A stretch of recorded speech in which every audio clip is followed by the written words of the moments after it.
Sa pamumuno ni Mayor Madeline Europe Alfilor, nais nitong mapaganda ang ating kakalsadahan sa lungsod. Sa loob lamang ng ilang taon ay marami na po tayong napagawa at napaayos na kalsada sa iba't ibang barangay. Madali at komportable na po ngayon ang ating pagbiyahe patungo sa iba't ibang barangay at mabilis na pong naibababa ng ating mga magsasaka ang kanilang mga produkto sa ating public market.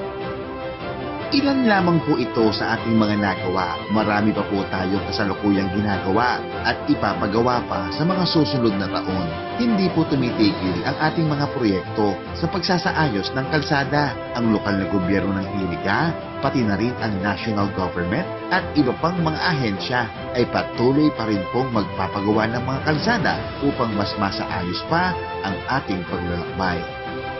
Ginagawa na po ng Team Iriga, Team Madel ang ipinapangako ng iba, hindi na kailangan ng pagbabago. Ang tunay na kailangan nating mga Irigenyos ay pagpapatuloy ng ating magandang nasimulan para mas mapaunlad pa ang ating lungsod.